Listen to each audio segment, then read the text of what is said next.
تو ابھی امیر المومنین سے اجازت خصوصی نہیں لی، بلکہ ایسے ہی پروگرام شروع ہوا، لیکن چونکہ آپ جی میں بھی امتصال عمری میں بیٹھا ہوں. بنے ہیں غامدی کا مصاحب اور پھرے ہے اتراتا، ورنہ شہر میں شگری تیری آبرو کیا ہے. سلامتی ہے ان آنکھوں پہ جو ہدایت پہ نظریں جمائے بیٹھی ہیں، ان کانوں پہ جو ذکر خیر کے منتظر رہتے ہیں، اور ان قدموں پہ جو ہدایت کی راہ پہ گامزن ہیں. یہاں پر غامدی صاحب بھی آپ کے عقب میں نظر آ رہے ہیں. کچھ غامدی صاحب سے بھی ایک دو باتیں ہم سب یہ ہمارے شگری صاحب کچھ چیزیں ریکارڈ کر رہے ہیں. تو السلام علیکم عامر صاحب. یہ تکلف سے ہم تھوڑی سی بات کر لیں گے. آپ میں انڈونیشیا میں اس وقت ہم موجود ہیں، ان سے کچھ سوالات بھی کر رہے ہیں. السلام علیکم عامر صاحب. کوئی غامدی صاحب کو پتہ بھی نہیں، ہم نے بیچ میں ان کو ڈال دیا. سر آپ کا ساتھ مجھے ایک سفر کا موقع ملا، اور حسن الیاس صاحب کی نوازش سے بہت استفادہ میں آپ سے کر رہا ہوں. تو آپ میرے خیال سے 8-10 سال ملائیشیا میں رہے، اور تفسیر کا جو آپ کا کام ہے کافی ماشاءاللہ وہاں جو صورتوں کے اختتام پہ وہ نظر آتا ہے کہ آپ نے کہاں یہ بیٹھ کے. تو آپ جب یہاں تشریف لائے تھے تو ادھر جو ہم نے تعمیر اور ترقی دیکھی ملائیشیا میں خاص طور پر، ابھی انڈونیشیا میں بھی ہم یہ دیکھ رہے کہ کافی ترقی یافتہ، تو وہاں کا نظام کا کیا وہ ہے، یہ کس طرح انہوں نے مسلمان باقی ملکوں سے، آپ لوگ کہہ رہے کہ بہت زیادہ ترقی یافتہ، تو کیا ان کے ہاں سسٹم تھا جس کی وجہ سے ان کو یہ سب موقع بھی ملا اور ترقی بھی ہوئی؟ میرے نزدیک مسلمان ملکوں کو جب آزادی ملی، ان کا نظم حکومت کیا ہوگا اس میں اگر کوئی افطراک کی صورت نہیں بنی تو بالعموم ترقی کی راہیں بھی کھل گئی. اچھا. اسی کو میں اس طرح بیان کرتا ہوں کہ جہاں سیاسی استحکام ہوگا اس کے لازمی نتیجے کے طور پر معاشی استحکام پیدا ہوگا، اور سیاسی استحکام اور معاشی استحکام یہ اگر ایک خاص درجے تک پہنچ جائے تو پھر تعمیرات میں بھی حسن آ جاتا ہے، پھر سوچنے کے انداز بھی بدلتے ہیں، پھر اس کے بعد قومی دولت کو بھی استعمال کرنے کے اچھے طریقے اختیار کیے جاتے ہیں. جہاں جہاں یہ ہوا ہے بالکل یہی صورتحال ہے. اس وقت بھی نگاہ ڈال کے دیکھ لیں، صرف وہ جگہ ہیں جہاں پہ ترقی نہیں ہو سکی، جہاں لوگ ابھی تک اسی پرانی دنیا میں رہ رہے ہیں. انہوں نے نئے تمدن میں ایسے محسوس ہوتا ہے کہ قدم ہی نہیں رکھا. وہاں سیاسی استحکام آپ کو دور دور تک نظر نہیں آئے گا. انقلابات آ رہے ہوں گے، باہمی جنگیں ہو رہی ہوں گی، ملک خانہ جنگی میں مبتلا ہوں گے، نظام کے بارے میں کوئی فیصلہ نہیں ہوا، کہیں جمہوریت اور آمریت کی کشمکش برپا ہوگی، کسی جگہ مذہبی اور غیر مذہبی کشمکش برپا ہوگی. خود ہمارے ملک پاکستان میں بھی بنیادی وجہ یہی ہے. سیاسی استحکام جہاں بھی پیدا کر دیا جائے بالعموم اس میں ترقی کی راہیں کھل جاتی. صحیح. جناب صاحب ماشاء اللہ سے آپ سے دین، تاریخ، ان چیزوں پہ تو ہم بہت گفتگو سنتے ہیں، اور جس موضوع پہ بھی آپ کی بات، لیکن جب ہم ملائیشیا میں تھے خاص طور پر تو ہم جہاں جاتے تھے اور وہاں کی کلچر، ثقافت، وہاں کی تعمیر، ترقی، وہاں علاقے کے حوالے سے جو بھی آپ بات کرتے ہیں، مجھے ایسا لگتا ہے کہ غامدی صاحب نے اس میں بھی کوئی اختصاص کیا ہوا ہے. نہیں، میں چونکہ 10 سال وہاں رہا جی. تو جب آپ کسی جگہ رہتے ہیں تو وہاں کے حالات سے واقفیت حاصل کرتے ہیں. چنانچہ میں جب وہاں منتقل ہوا تو میں نے پہلا کام یہی کیا کہ وہاں کی تاریخ کا مطالعہ کروں. یہ لوگ پہلے کیا تھے، یہ مسلمان کب ہوئے، کس طرح ہوئے، اس کے بعد ان کے ہاں سیاسی لحاظ سے کیا اقدار اختیار کی گئیں، ان کا وہ دور جس میں یہ استعمار کے زیر نگیں آ گئے وہ کس طریقے سے گزرا، اب ان کا نظام کیا ہے. پھر انہوں نے اگر یہ سفر طے کیا ہے تو اس میں کون لوگ ہیں جنہوں نے ان کی قیادت کی ہے، ان قائدین کا اپنا زاویہ نظر جس کو آپ ویژن کہتے ہیں وہ کیا تھا. تو یہ میں نے وہاں تفصیل کے ساتھ مطالعہ کیا. اس طرح کے مطالعے کا موقع انڈونیشیا کے بارے میں نہیں مل سکا. اس کی وجہ یہ کہ میں یہاں رہا نہیں، لیکن جو عمومی معلومات ہیں وہ جس طرح دوسرے اسلامی ملکوں کے بارے میں یا مسلمان ملکوں کے بارے میں ہے وہ یہاں کے بارے میں بھی ہے. اس کو ایک دوسرے زاویے سے بھی آپ دیکھ سکتے ہیں. ہم لوگ مثال کے طور پر سعودی عرب سے، امارات سے، اسی طرح جزیرہ نما کے دوسرے ملکوں سے، ایران سے، ترکی سے زیادہ قریب محسوس کرتے ہیں اور متعلق ہوتے ہیں. افریقی ممالک کے بارے میں ہماری اس نوعیت کی معلومات وہ نہیں ہوتی، لیکن افریقی ممالک کے ساتھ بھی ہمارا ایک پرانا تعلق ہے. وہ مغرب قدیم کے ساتھ مسلمانوں کا تعلق ہے، اس میں ساری چیزیں پڑھنے کی ضرورت بھی ہوتی ہے. اب ہسپانیہ کے بارے میں ہم جتنا جانتے ہیں اتنا شاید ہم تیونس کے بارے میں نہ جانتے ہوں. بالکل. تو آپ کا تعلق کیا پیدا ہوا، اس میں ظاہر ہے کہ آپ کے مطالعے کی نوعیت بھی اختصاصی ہو جاتی ہے، اور اگر تعلق پیدا نہیں ہوا تو مطالعے کی نوعیت عمومی رہتی ہے. بالکل. اچھا صاحب، یہاں جو ملائیشیا کا خاص طور پر حسن الیاس صاحب نے ابھی تھوڑی دیر پہلے نا یہ بتایا کہ اسلام کیسے آیا، پھر یہاں پر اکثریتی ملک کیسے بنا مسلمانوں کا، پھر اس کا جہاں جو بادشاہت کا نظام وہ بھی انہوں نے کچھ بتایا. میں آپ سے یہاں پر یہ سوال کروں گا نا کہ یہ دونوں ملک یعنی انڈونیشیا اور ملائیشیا یہ شافعی المسلک، اور ہمارے ہاں عام طور پر تاثر یہ ہے، یہ فقہی مباحث میں ہم پڑھتے تو بہت سے معاملات میں شافعیوں کا باقی جو مسالک کے حوالے سے بھی ان کا رویہ ہمیں ذرا سخت نظر آتا ہے، متشدد یعنی خط جہاد کے نظریے میں میرے خیال سے امام شافعی سے 2 قول ملتے، اور اس میں یہ کہ جو کفر کے خاتمے تک کبھی ایک ان سے رائے منقول ہے نا کہ جہاد کا مقصد ہی ہے. تو لیکن ہم یہاں آگے تو ہمیں ایسا لگا یا تو شافعی مسلک میں کوئی تحریف ہو گئی ہے یا یہاں کا کلچر کا کوئی اثر ہے. تو یہ کیسے ہوا کہ انہوں نے نہ صرف یہ کہ یہاں پر میں جیسے دیکھ رہا تھا مختلف مذاہب کے یہاں پر ثقافتی ساری نشانیاں انہوں نے بہت محفوظ کر کے، کہیں پر مورتیاں ہیں، کہیں پر یہ سب کچھ، تو یہ کیسے ان کے یہاں آیا؟ یہ رواداری، یہ برداشت، یہ اس فقہی مسلک کی وجہ سے ہے یا یہاں کے کلچر کی وجہ سے، یا کوئی اور وجہ آپ کو سمجھ میں آتی ہے؟ شافعی مسلک جب وجود پذیر ہو رہا تھا یا یہ مسالک وجود پذیر ہو رہے تھے تو اگر آپ غور کر کے دیکھیں تو یہ اس وقت کے عالم اسلام کے دل میں ظہور پذیر ہوا ہے. وہاں جزیرہ نما عرب میں ایک بڑا انقلاب برپا ہو چکا تھا. رسالت مآب صلی اللہ علیہ وسلم کے ذریعے سے ایک نئی دنیا وجود میں آئی تھی. پھر صحابہ کرام کچھ اقدامات کر رہے تھے. اس وقت شریعت کی روشنی میں آپ طابقاً نال بالنال آگے بڑھ رہے تھے. تو اس وجہ سے جب آپ کتابوں میں فقہ شافعی یا فقہ حنفی کا مطالعہ کرتے ہیں تو وہاں آپ کو جو تصویر نظر آتی ہے وہ پھر تاریخ میں اس طرح باقی نہیں رہی. اچھا. جہاں جہاں شافعی لوگ ہو گئے، ظاہر ہے کہ انہوں نے وہاں کے مذاہب کے ساتھ، وہاں کی تہذیب کے ساتھ، وہاں کے پرانے تاریخی روابط کے ساتھ کچھ رویے قائم کیے. ہندوستانی میں مثال کے طور پر دیکھیے کہ حناف جب آئے تو ان کے بعض فقہا نے اصرار کیا کہ یہ مشرکین ہیں، ان کے ساتھ وہی معاملہ کرنا چاہیے، مشرکین کے بارے میں قرآن میں لکھا ہوا ہے. تو یہ معلوم ہے کہ مغلوں سے بہت پہلے جو ہمارے ہاں سلاطین کا ایک نظام رہا، اسی میں ان سلاطین نے یہ بات ماننے سے انکار کر دیا. تو تدریجی طور پر وہ بہت سی چیزیں جو اس وقت صحابہ کرام کے زمانے کے بعد ہماری فقہ میں بڑی نمایاں تھی وہ پیچھے چلی گئی. صحیح. اور وہ چیزیں زیادہ نمایاں ہو گئیں جن کا تعلق مسلمانوں کی عملی زندگی سے تھا. چنانچہ وہ نماز وہاں فقہ حنفی کے مطابق پڑھ رہے ہیں، یہاں فقہ شافعی کے مطابق پڑھ رہے ہیں. اس طرح تعلیم تدریس بھی اسی کے مطابق ہو رہی ہے. حج کرنے جائیں گے، عمرہ کرنے جائیں گے، وہاں بھی زیر بحث آئے گی. لیکن یہ جو ریاست اور حکومت کے معاملات ہیں، یہ جیسے جیسے مسلمان مختلف ملکوں میں جاتے رہے اور اس اصل مرکز سے ان کا انقطاع ہو گیا یا دوری ہو گئی، وہ اس صورت میں رہے نہیں. ہندوستان میں بھی ایسے ہی ہوا. اچھا. لیکن یہاں پر شافعی مسلک کی جو کچھ تعبیرات تھیں تو ان کے ساتھ کیا یہاں کوئی انہوں نے مزید اجتہاد کا دروازہ کھولا؟ نہیں، کچھ نہیں ہوا. علماء نے وہ بھی ایسے ہی ہے جیسے ہمارے ہاں فقہ حنفی کی یہ ساری بحثیں یہ مدرسوں میں پڑھائی جاتی رہتی ہیں. جی. لیکن یہ کہ علماء عام طور پر پڑھاتے ہوئے بھی یہ بتا دیتے ہیں کہ ابھی ان کا وقت نہیں آیا، تو اس وجہ سے وہ مؤخر ہو جاتا ہے. صحیح. تو یہاں پر بھی ابھی وقت نہیں آیا. اچھا. یعنی پہلے وقت چلا گیا پھر وقت آیا نہیں. صحیح. جب وہ آئے گا تو آپ دیکھیں گے وہی سب چیزیں زندہ ہو جائیں گی جتنی. اچھا، ایک اور چیز میں آپ سے بہت فائدہ حاصل کرنے کے لیے، ہم نے یہ پہلے سنا تھا کہ ملائیشیا میں ہمارے جو ڈاکٹر فضل الرحمان صاحب کی اسٹوڈنٹس کچھ امریکہ سے ان سے پڑھ کے آئے تو یہاں پر ان کی فکر کا ایک کچھ اثرات یہ ہم نے سنا. یہاں برابر ہے، لوگوں سے بھی آپ کی ملاقاتیں. تو ایک تو یہ بتائے کہ کیا یہ بات درست ہے، اور دوسرا ہم نے یہ حسن صاحب بھی ابھی بتا رہے تھے کہ سید ابو العلا مودودی کی فکر نے پوری مسلم دنیا کو متاثر کیا، انقلاب، اقامت دین، خدا کی حاکمیت کو لانا. اور یہاں پر جیسے انہوں نے بتایا کہ ملائیشیا اور انڈونیشیا دونوں میں مودودی صاحب کی فکر کے حاملین بھی یہاں موجود ہیں. تو ایک تو فضل الرحمان صاحب پہ روشنی ڈال کے یہ بتائی کہ پھر مودودی صاحب کی اس فکر نے مصر میں، شام، یہاں پر اپنے پاکستان، ہندوستان میں یا باقی جگہوں پر جو نتائج مرتب کیے وہ ادھر کیوں نہیں ہوئے؟ نہیں، ادھر بھی بالکل ایسے ہی ہوا. یعنی جس طریقے سے وہاں ہم نے یہ دیکھا ہے کچھ جماعتیں وجود میں آ گئیں، وہ اس نقطہ نظر کی حامل تھی، انہوں نے لوگوں کو اس بنیاد پر منظم کیا.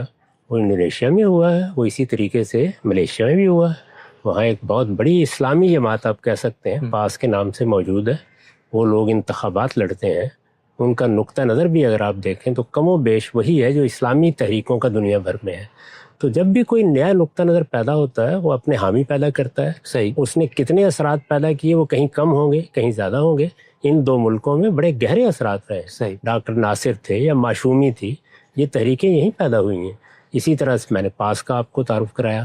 عالم عرب میں بھی یہی صورتحال ہے, وہاں اخوان کے ذریعے سے زیادہ اثرات پہنچے ہیں. صحیح. اسی طرح جو نئے فکر پیدا ہوئے ہیں, مثلا اقبال ہے, مثلا ڈاکٹر فضل الرحمان ہے, تو ان لوگوں کے ساتھ محبت رکھنے والے لوگ بھی جہاں جہاں گئے ہیں کچھ نہ کچھ اثرات پیدا ہوئے. صحیح. وہ افکار اپنی ذات میں سیاسی نہیں ہے. صحیح. یعنی یوں نہیں ہے کہ وہ سیاسی جدوجہد کی بنیاد بنتے ہیں, جی. وہ علمی دائرے میں ہے. علمی دائرے میں آپ ملیشیا میں جائیں, انڈونیشیا میں جائیں, آپ کو اس کے حاملین ملیں گے, آپ کو پروفیسروں میں ملیں گے, آپ کو سیاستدانوں میں ملیں گے. آپ اگر جو لوگ اس وقت زمام کار سنبھالے ہوئے ہیں ان ملکوں میں, ان سے بھی بات کریں تو وہ بہت سے معاملات میں ان افکار کے قائل ہوں گے. صحیح. مثال کے طور پر انور ابراہیم ہے یا کوئی دوسرے لوگ ہیں, تو وہ آپ کو ہر جگہ مل جائیں گے. لیکن بحثیت مجموعی کیا مسلمانوں کے اندر ان میں سے کوئی چیز بھی اس درجے میں اندر اتر گئی ہے جیسے مثال کے طور پر حنفیت یا شافعیت یا تصوف؟ ایسا کہیں بھی نہیں. صحیح. اچھا ایک اور چیز نا صاحب, جیسے سید صاحب ابو العلا مودودی کی فکر پہ ہم یہ دیکھتے نا, انہوں نے جہاد کی تعبیر تو یہ کی کہ اس کا مقصد ہے اقامت دین کے لیے, یعنی دین کے نظام کو, اسلام کو غالب کرنے کا ایک ذریعہ ہے. یا علت القتال میں وہ یہ میں غلط سمجھا ہوں, یہ بھی آپ تصحیح فرمائیے گا. تو ہم یہ دیکھتے ہیں جو عالمی جہادی تحریکات کے اندر یہ چیز آ گئی کہ بھئی اسلام میں جہاد کا مقصد دیگر مذاہب کا خاتمہ نہیں ہے لیکن نظاموں کا خاتمہ ہے, اور اسلام کو بطور نظام غالب کرنا ہے. ٹھیک. اچھا پھر سعید صاحب کے ہاں یہ چیز ہمیں ملتی ہے کہ انہوں نے پھر پاکستان کے اندر رہتے ہوئے جنہوں نے دین کی تشریح کی, تو انہوں نے انتخابی سیاست کے راستے کو بھی ایک حل کے طور پر پیش کیا کہ بھئی جو کام مسلح جد و جہد سے ہم نے حضور نے کیا یا صحابہ نے کیا, اس کے لیے آج ہم اس کو ایک کیا کہنا چاہیے ایک پرامن طریقے سے کر سکتے ہیں.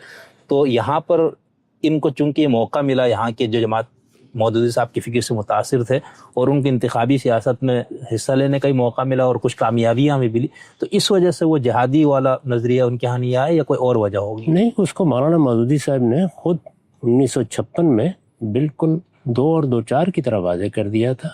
اگر آپ ان کی وہ تقریر پڑھیں جو تحریک اسلامی کا آئندہ لائے عمل کے نام سے شائع ہوتی ہے, یہ ماشی گوٹ میں کی گئی تھی, اس میں یہی چیز زیر بحث تھی. اس میں انہوں نے یہ کہا کہ ہمارے لیے 2 ہی راستے ہیں, ایک یہ کہ ہم ہتھیار اٹھائیں اور اس طریقے پر جدوجہد کریں جو مثال کے طور پر صحابہ میں ہمیں نظر آتا ہے. کیونکہ مسلمانوں کے ہاں بھی جمہوری اقدار کو تسلیم کر لیا گیا ہے, یہ بات مان لی گئی ہے کہ یہاں حکومت کو رائے عامت میں تغیر پیدا کر کے تبدیل کیا جا سکتا ہے. تو اب میں اس کو جائز نہیں سمجھتا کہ یہاں ہم تلوار اٹھائیں. صحیح. یہاں انہوں نے یہ نہیں کیا کہ یہ 2 راستے ہیں, ان میں سے میں نے تدبیر کے لحاظ سے اس کا انتخاب کیا. وہ کہتے ہیں یہ دوسرا راستہ اب جائز ہی نہیں رہا. یہ بات خود مولانا مودودی نے انہی الفاظ میں بیان کر دی. یعنی ان کے الفاظ یہ ہیں کہ ہمارے لیے اب جب کہ یہاں جمہوری طریقے سے حکومتوں کے نظام کو تبدیل کرنے کے اصول کو تسلیم کر لیا گیا ہے, تو ہتھیار اٹھانے کی شرعاً کوئی گنجائش باقی نہیں. صحیح. تو سر اس میں کیا آپ کو تضاد کہیں گے ہم کہ الجہاد کتاب سے لے کر تفسیر تفہیم القرآن اور باقی بھی جو ان کی تصریحات اور ان کتابوں میں بھی ہم یہ دیکھتے ہیں کہ وہ جہاد علت القتال یہی بیان کر رہے کہ خدا کے نظام کو بطور نظام قائم کرنا, لیکن کوئی تضاد نہیں ہے. جی کوئی تضاد نہیں ہے. مثال کے طور پر اگر کسی جگہ آپ پیغمبروں کے زمانے میں بھی ان کی پوری تعبیر کو مان کر میں جواب دے رہا ہوں, اگر آپ یہ کہتے ہیں کہ دعوت دینے کے نتیجے میں انقلاب آ جائے گا, تبدیلی آ جائے گی, نظام بدل جائے گا, تو کیا کوئی آدمی آپ کو یہ کہتے ہوئے دیکھنا پسند کرے گا کہ نہیں ہم اس کے باوجود تلوار اٹھائیں گے؟ خیر ہے کہ جہاد کرنے کی نوبت اگر آئے گی تو باعث کیا ہے, علت القلال میں یہ زیر بحث ہے. جی, یعنی قتال کی علت میں یہ زیر بحث ہے. یہ بات کہ یہ علت جہاں پائی جائے گی وہاں لازماً قتال کرنا ہے, یہ مولانا مودودی نے کبھی نہیں کہا. اس وجہ سے قتال تو وہیں کیا جائے گا نا جہاں مثال کے طور پر دعوت کو کوئی پذیرائی حاصل نہیں ہے.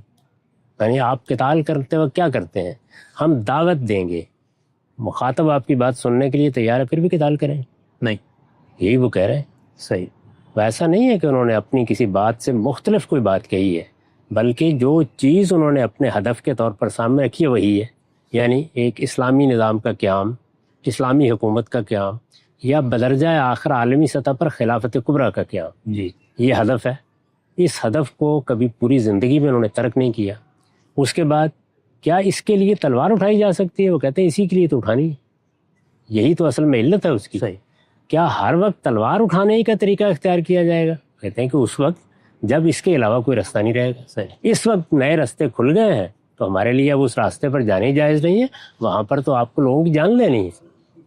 تو اس آخری اقدام کے لیے اگر ضرورت ہوگی تو کریں گے, ضرورت نہیں ہے تو نہیں کریں. صحیح.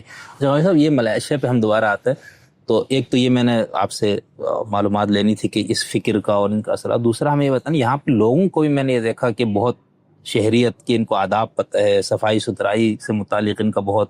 تو کیا ان کی نظام تعلیم میں ان کو کوئی ایسی تربیت دی جاتی ہے یا ان کا قومی مزاج ہی اس طرح ہے؟ کیونکہ میں تو چونکہ پاکستان کے علاوہ ایران کو دیکھا ہے اور اب تیسرا ملک دوسرا یہ دیکھ رہا ہوں باہر کا, تو یہاں تو دیکھ کے مجھے تو ایسا لگا جیسے ہم کسی ایسی جگہ سے اٹھ کے جنت میں پہنچے ہیں. یہاں کی تعمیر, ترقی, صفائی, یہ سب کچھ دیکھ کے. تو یہ قوموں کے اندر مزاج کس طرح سے پیدا نہیں قوم میں خاص طور پر؟ بات یہ ہے کہ قوموں کی کچھ تو افتاد تباہ ہوتی ہے. بعض اقوام اپنی طبیعت کے لحاظ سے نرم خو ہوتی ہیں. ان کے ہاں بڑوں کا ادب احترام ایک روایت بن چکا ہوتا ہے. ان کی تہذیبی روایت میں کوئی انقطاع نہیں آیا. اس طرح کے بے شمار عوامل ہیں جو یہاں میسر ہیں. ہمارے ہاں یہ چیز اس طرح نہیں رہی. ایک تو آپ غور کر کے اگر دیکھیں تو مسالک کا بہت تنوع ہے جو یہاں نہیں ہے. تعبیرات کا بہت تنوع ہے جو یہاں نہیں ہے. اسی طرح سے خاندانی نظام, تہذیبی روایت, اس کو ہمارے ہاں کئی ادوار سے گزرنا پڑا ہے جس میں وہ منقطع بھی ہوئی ہے, قائم بھی ہوئی ہے. ایک جگہ زیادہ ہوئی, دوسری جگہ کم ہوئی, یہاں وہ کبھی بھی نہیں ہوئی. تو بہت سے عوامل ہیں جنہوں نے مل کے ان کا ایک ذہن بنایا. پھر یہ ہے کہ جس وقت آپ کے ہاں سیاسی استحکام پیدا ہوتا ہے, اچھی قیادت منظم کرتی ہے, چیزوں کو قاعدے میں لایا جاتا ہے, قانون بڑی حد تک بے لاگ طریقے سے معاملہ کرتا ہے, تو نتائج بھی بہتر ہونا شروع ہو جاتے ہیں. وہ خود ہمارے اپنے ملک میں بھی بارہ ہم نے دیکھا ہے کہ یہ صورت پیدا کر دی جائے تو وقتی طور پر ایک بہتری محسوس ہوتی ہے. تو جو عوامل عام طور پر قوموں کی تعمیر میں ہوتے ہیں, ان میں جس طرح سے آپ کو اطباء کہتے ہیں نا کہ فلاں فلاں بیماریاں تو آپ کی جین میں داخل ہیں, تو وہ کچھ تو ہمارے ہاں افراتفری اور ایک خاص طرح کا تحکم, چیزوں کے معاملے میں قبولیت کی طرف عدم رغبت, یہ کچھ بڑی حد تک تو ہمارے یہاں ویسے ہی موجود ہے. لیکن اس کے ساتھ جو انتشار پیدا ہوا, استعمار کے زمانے میں جو وقت گزارا, جس طرح لا قانونیت کو خود اس سے نجات کا ذریعہ بنایا گیا, جس طرح کے مظاہرے ہوئے, جس طرح کی سیاسی تحریکیں منظم ہوئیں, جس طرح سے خود وہاں کے لوگوں کو افواج میں بھرتی ہو کے خدمات انجام دینی پڑی, پھر وہ واپس آئے, تو بے شمار عوامل ہیں جنہوں نے مل کے ایک طرح کی انارکی کا مزاج پیدا کر دیا ہوا ہے. اس کے لیے یہ بڑا ضروری تھا کہ جیسے ہی ان ملکوں میں مسلمانوں کی اپنی حکومتیں قائم ہوئی تھیں تو وہ سیاسی استحکام کی طرف بڑھ جاتے. جہاں بڑھ گئے ہیں وہاں آپ دیکھتے ہیں کہ تعمیر و ترقی بھی ہوئی ہے.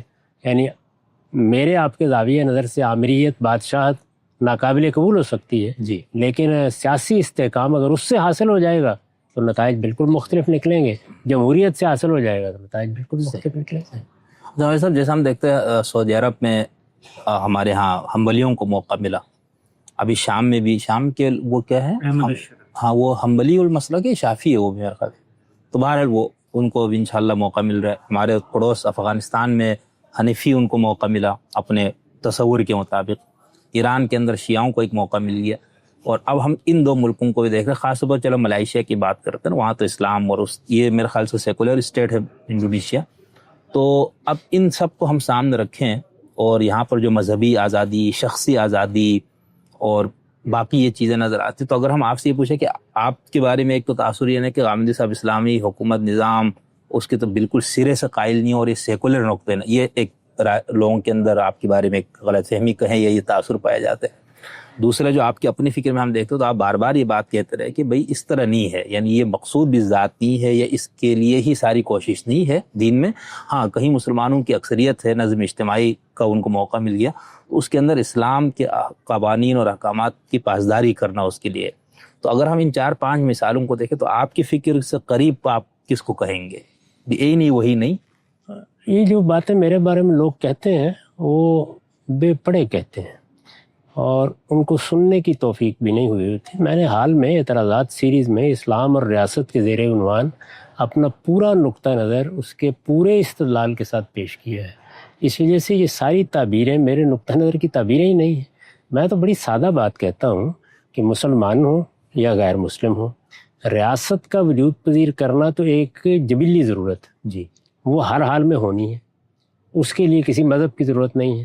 وہ جہاں ہوگی وہاں لوگوں کی یہ ذمہ داری ہے, یہ ان کا فرض ہے کہ وہ شریعت کی پابندی کریں. تو جس طرح یہ میرا فرض ہے بحیثیت مسلمان کہ میں اپنی انفرادی زندگی میں شریعت کی پابندی کروں, جب لوگ حکمران ہوں گے تو ان کا فرض ہے کہ وہ شریعت کی پابندی کریں.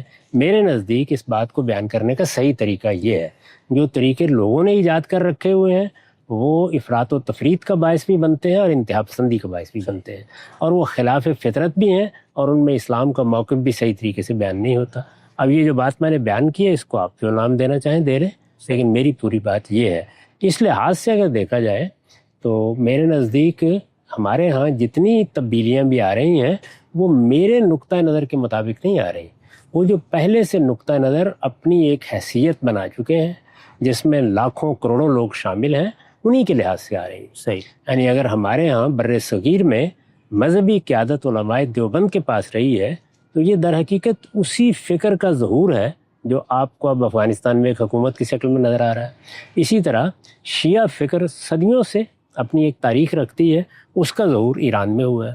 یعنی امام خمینی کوئی نئے دینی فکر کے حاملین کی حیثیت سے نہیں اٹھے تھے, یا جن لوگوں نے بھی وہ انقلاب برپا کیا. اسی طرح سے سعودی عرب میں حنبلی فکر پہلے سے موجود تھی. ابن تیمیہ آج سے صدیوں پہلے اس فکر کی ایک خاص صورت متعین کر چکے تھے. محمد بن عبد الوہاب ان کے زاویہ نظر کی تائید میں اٹھے, وہ ایک اصلاحی تحریک لے کے اٹھے, اور اس کے نتیجے میں ظاہر ہے کہ جو تبدیلی آنی تھی اس میں اسی کا ظہور ہونا تھا. تو یہ جتنی تعبیریں بھی موجود ہیں ہمارے ہاں, یا فقہی روایتیں موجود ہیں, یا جتنے دین کو سمجھنے کے منہاج موجود ہیں, جب لوگوں کو اقتدار ملے گا تو وہ جس منہاج کے قائل ہیں, جس تعبیر کو درست سمجھتے ہیں, اسی کے مطابق اس کا ظہور ہوگا, اور میرے خیال میں اسی کا ظہور ہو رہا ہے. باقی رہ گئی یہ بات کہ مجھے ان پر کیا اعتراض ہے, تو میں بنیادی طور پر ہمیشہ دو ہی چیزیں کہتا ہوں. ایک یہ کہ جہاں بھی آپ حکومت بنائیں گے آپ کو امرہم شورا بینہم کے طریقے پہ بنانی چاہیے. امرہم شورا بینہم تک پہنچنے کے لیے آپ راستہ طے کر سکتے ہیں, لیکن آپ کا ہدف اور آپ کی منزل وہی ہونی چاہیے. اور دوسرے یہ کہ حکومت اور ریاست کا کام صرف دو چیزوں تک محدود ہے. ایک یہ کہ وہ لوگوں کی حق تلفی کو روکنے کے لیے قانون سازی کرے, دوسرے جان مال آبرو کے خلاف زیادتی کو روکنے کے لیے قانون سازی کرے. شخصی معاملات میں حکومت کو مداخلت کا کوئی حق نہیں. صحیح. میری تنقید یہ, اس تنقید کی روشنی میں آپ فیصلہ خود کر لیجئے کون زیادہ قریب ہے کون کم قریب ہے. یہ زیادہ قریب کم قریب کو ماپنے کے نتیجے میں عام طور پر غلط فہمیاں پیدا ہوتی ہیں. جی ایسا ہی. آخری ایک سوال کروں, بہت آپ کا شکریہ. میری خواہش یہ تھی کہ جہاں جہاں موقع ملے میں آپ سے بات کروں, تو ابھی امیر المومنین سے اجازت خصوصی نہیں لی, بلکہ ایسے ہی پروگرام شروع ہوا. لیکن چونکہ آپ جی میں بھی امتصال عمری میں بیٹھا ہوں, ورنہ ہم تو نماز پڑھنے کے لیے آئے تھے بس. جی تو اس میں جب جیسے میں نے آپ کا جو آن لائن بھی کیا نا, اس میں پہلے والا پروگرام میرا 2.25 گھنٹہ, اور مجھے بھی نہیں پتہ چلا ٹائم کا, اور بعد میں دیکھنے والے بڑے حیران تھے کہ یار غامدی صاحب کا اتنا لمبا وہ ہو گیا. تو آپ کے ساتھ جب بھی ہم بیٹھتے ہیں, ابھی گاڑی میں آتے ہوئے کہیں بیٹھ کے, جس کوئی ایسا بات ہوتی ہے تو ہر وقت میرے خواہش ہوتی ہے یار یہ چیز ریکارڈ ہو جاتی تو زیادہ اچھا تھا. تو لیکن چونکہ یہاں پر اس طرح موقع نہیں مل رہا تھا تو ابھی مل گیا. تو ایک آخری سوال یہ ہے کہ پاکستان میں جیسے ہم دیکھتے ہیں کہ سول ملٹری تعلقات کی پوری تاریخ ہے ہمیشہ, آئین میں حالانکہ سب کچھ طے کر دیے گئے. اب ہم ملائیشیا میں دیکھتے ہیں, جسے آپ نے بھی بتایا, حسن صاحب نے بھی بتایا کہ یہاں پر بادشاہت موجود ہے, آئینی بادشاہت, اور کئی ریاستوں میں جو بادشاہ وہ سب مل کے 5 سال میں ایک مرکزی بادشاہ کا انتخاب ہوتا ہے. تو یہاں پر کیا بادشاہت اور جو جمہوری نظام ہے, جو الیکشن اور اس کی ذریعے ان میں کوئی تصادم کی کوئی وہ نہیں ہے, ان میں کوئی جھگڑے نہیں ہوتے؟ دیکھیے جمہوریت کی جو مثالیں دنیا میں موجود ہیں ان میں جمہوریت کی ماں عام طور پر برطانوی پارلیمنٹ کو کہا جاتا ہے. تو وہاں یہی نظام ہے, یہی کانسٹیٹیوشنل مونارکی یا دستوری بادشاہت, وہی نظام انہوں نے کچھ ترامیم کر کے اپنے حالات کے لحاظ سے اپنے ہاں اختیار کر لیے. تو جمہوریت ایک ہے اصول میں, اور دوسرے یہ کہ وہ زمین پر کیسے آئی ہے. صحیح. تو زمین پر وہ صدارتی نظام کی صورت میں بھی آئی ہے, وہ یورپی ملکوں کے نظام کی صورت میں بھی ہے. یورپی ملکوں میں بھی جمہوریت ہے, لیکن 13 ملکوں میں اس وقت بھی بادشاہ ہے.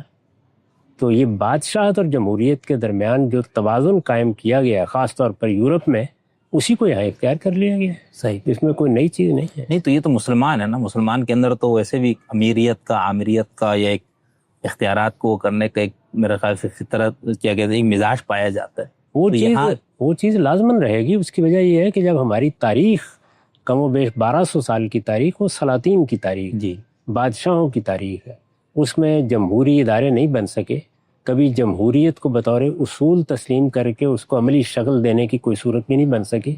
تو جب یہ سب نہیں ہے تو ہمیں monarchy سے یا بادشاہت ہی سے نیچے آنا تھا، اور یہ عمل ہمیشہ تدریجی ہوتا ہے، اس وجہ سے یہاں اس تدریجی عمل کی ابتدا کر دی گئی ہے۔ اور میرے خیال کے مطابق یہاں کی monarchy میں اور مثلاً برطانیہ کی monarchy میں کچھ اختیارات کا فرق بھی ہے۔ صحیح، اس میں تاریخی عوامل بھی اپنا کام کر رہے ہیں۔ اب کہاں کہاں اس میں تصادم پیش آئے گا اور کہاں اس میں تبدیلیاں آ جائیں گی وہ وقت بتائے گا۔ صحیح، لیکن تصادم کو روکنے کے لیے جب ایک دستور آپ نے بنا لیا تو اس میں یہ متعین ہو جاتا ہے کہ بادشاہ کہاں تک اپنے اختیارات استعمال کرے گا اور وزیر اعظم کہاں تک کرے گا اور کابینہ کہاں تک کرے گی۔ تو میرا خیال ہے اس کا ایک اچھا توازن انہوں نے پیدا کر لیا ہوا ہے۔ ابھی تک اس میں کوئی بڑا مسئلہ پیش نہیں آیا۔ اس کے برعکس ہم نے چونکہ آخری چھلانگ لگا دی ہے تو اس وجہ سے بار بار اصل کی طرف لوٹتا ہے۔ صحیح، وہ اس میں یہ مسئلہ، اچھا میں آخری سوال کا تھا، لیکن یہ جو ایک دو سوال ہے نا، یہ اسی آخری سوال کا ہی ضمیمہ ہے، تو اس لیے میں آخری سوال پہ ہی ہوں۔ ایک اور چیز، اب جیسے ہم ایران میں دیکھتے ہیں نا، وہاں پر بھی جمہوری سسٹم فلانا سب کچھ ہے، لیکن وہاں جو ولی فقیہ ہے نا، وہ فائنل اتھارٹی وہ ہے، تو یہاں پر اس طرح نہیں ہے، بادشاہ کو وہ حیثیت اس طرح کی حاصل نہیں ہے۔ یہاں برطانیہ کے نظام کو اصل قرار دے کر اچھا، اس کے مطابق نظام بنانے کی صحیح کی گئی ہے۔ یہ نہیں کہ یہ بین ہی وہی بنا ہے، ظاہر اپنے حالات کے لحاظ سے انہوں نے بھی کیا ہے۔ اس کے بالکل برخلاف ایران میں ایسا نہیں ہوا۔ ایران میں جو ان کی اپنی مذہبی روایت ہے اور جو صدیوں پر محیط ہے، اس مذہبی روایت کو سامنے رکھ کر جمہوریت کو ایک حد تک موقع دیا گیا ہے۔ صحیح، یعنی وہاں جمہوریت کو موقع دیا گیا ہے۔ اصلاً نظام وہی ہے جو امامت کا نظام ہے۔ ولی فقیہ کیا ہے؟ وہ امام کی نیابت کا ہے۔ بالکل۔ تو اس وجہ سے ان کا اصل تصور امامت کا ہے، جس کے ساتھ انہوں نے ایک درجے میں، ایک دائرے میں جمہوریت کا پیوند قبول کیا ہے۔ صحیح، یہاں صورتحال یہ نہیں، یہاں جمہوریت کو اصلاً قبول کیا گیا ہے، لیکن اس طریقے سے جس طریقے سے وہ برطانیہ میں، یورپی ممالک میں ایک بادشاہت کے اندر سے پھوٹ کر خود نکلی۔ صحیح، یہ دو بالکل الگ الگ اپروچ ہے، ان کو اسی طرح دیکھنا چاہیے۔ اچھا، آخری سوال کا ایک توضیحی آخری سوال، میں اس کا وعدہ کرتا ہوں مزید نہیں کروں گا۔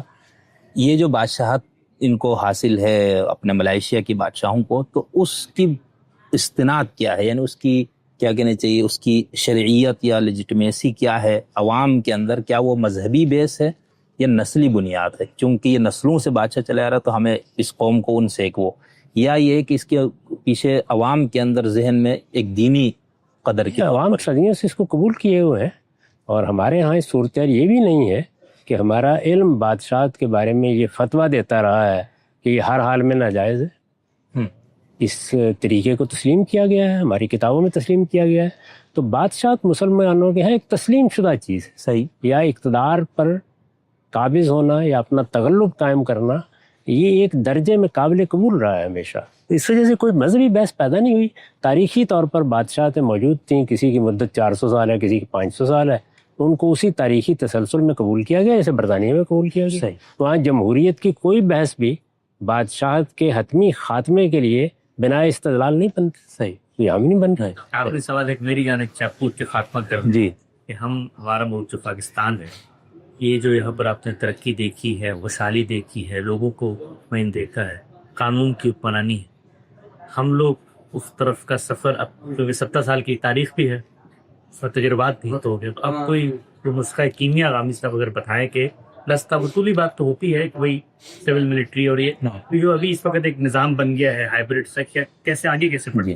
تو آپ کی اس سے آواز شاید ریکارڈ ہو گئی ہے، تو اسی کو میں تھوڑا سا یوں بھی کر لیتا ہوں نا۔ ہمارے یہاں میں طالب علم کے طور پر یہ کہتا ہوں کہ ایک زرداری صاحب کا ماڈل ہے کہ بھئی یہ تصادم جھگڑے مگڑے نہیں کرو، آپ آئینی جمہوری جدوجہد سے جو آپ سے ہو سکتا ہے آئین میں کچھ ترمیم مرمیم کر کے اختیارات سویلین کی طرف۔ ایک ہمارے بڑے میاں صاحب کا تھا کہ ہر وقت ٹکراؤ والا، ایک ابھی چھوٹے میاں صاحب شہباز شریف صاحب کا انداز ہے۔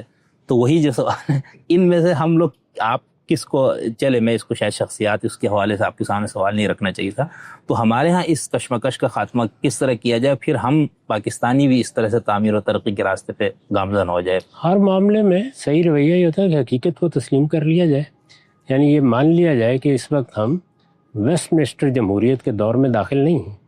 ہمارے ہاں ہمارے ملکی حالات کے لحاظ سے جس نوعیت کا مصالحانہ طرز عمل اختیار کر کے آگے بڑھا جا سکتا ہے، آگے بڑھنا چاہیے، صحیح لیکن اس سے ہمارے اصل میں آئین کے ساتھ تضادات پیدا ہوتے ہیں. جی تو اس وجہ سے میں ہمیشہ یہ کہتا ہوں کہ ہمارے ہاں جتنے لوگ بھی ذمہ دار لوگ ہیں، ظاہر ہے کہ اس میں فوج بھی اب ایک حیثیت رکھتی ہے، ہمارے ہاں مذہبی قیادت بھی ہے، سیاسی قیادت بھی ہے، ان کو مل بیٹھ کے ایک ایسا نظام بنا لینا چاہیے جس میں منزل متعین کر لی جائے.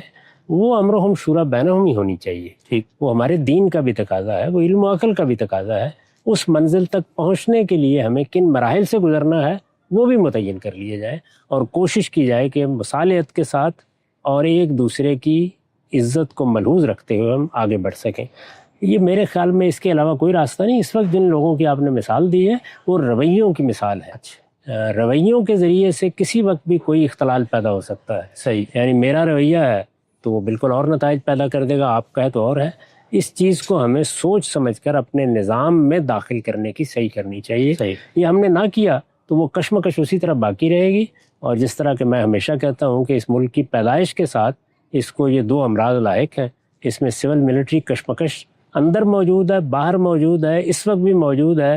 ابھی تک اس کا کوئی حل نہیں نکالا جا سکا. اور اسی طریقے سے مذہبی ریاست ہے یا قومی ریاست ہے، یہ کشمکش بھی اسی طرح موجود ہے. اور اس کشمکش کے لیے بھی بس وہی ہوتا ہے کہ وقتی طور پر آپ کوئی تدبیر یا رویہ اختیار کر کے مصالحت کر لیتے ہیں. تھوڑا عرصہ نہیں گزرتا کہ پھر کسی نہ کسی کا رویہ اور کسی نہ کسی کی تدبیر غلبہ حاصل کر لیتی ہے. تو یہ کشمکش ختم کرنا ضروری ہے. وہ ہمیشہ کسی نظام کو اس کی منزل اور اس کے راستے سمیت طے کر کے ہوا کرتا ہے. اور ویسے میں ایک بہت لالچی طالب علم ہوں، اور مجھے یہ ہوتا ہے جہاں موقع ملا میں نے آپ سے جو ہے نا کچھ نہ کچھ وہ حاصل کرنا ہے. لالچ ویسے ہر حال میں بری بلا ہے لیکن علم کے حال میں نہیں ہو سکتا، یا اس میں بھی. تو اس کے اندر میں بہت زیادہ یعنی مجھے جس خوشی اور سرشاری کی جو کیفیت ہے وہ میں بیان لفظوں میں نہیں کر سکتا ہوں. بس غالب کا ایک شعر ہے، اس میں ثوڑی سی تحریف کر دیتا ہوں، تبدیلی. اور غامدی صاحب میں شعر غلط پڑھتا ہوں، نجم صاحب کو یہ شکایت ہوتی ہے. تو غامدی صاحب تو چونکہ خود ادیب اور شاعر بھی ہیں تو ان کے ذوق پہ بھی شاید گرا گزرے، لیکن میں اپنے جذبات کا اس طرح سے کہ بنے ہیں غامدی کا مصاحب اور پھرے ہے اتراتا، ورنہ شہر میں شگری تیری آبرو کیا ہے. تو یہ اور اس پورے سفر اور اس کے لیے جو وہ سب سے زیادہ میرے لیے جو میں شکریہ جن کا بہت زیادہ ادا کروں گا دل کی گہرائیوں سے، میرے محسن ہے محترم جناب حسن الیاس صاحب. انہوں نے ہی مجھے یہاں پر اور پھر غامدی صاحب کے ساتھ ایک صحبت کا موقع دیا. تو انشاءاللہ جہاں جہاں مجھے موقع ملا میں غامدی صاحب سے کچھ نہ کچھ حاصل کروں گا اور آپ لوگوں تک پہنچاؤں گا. تو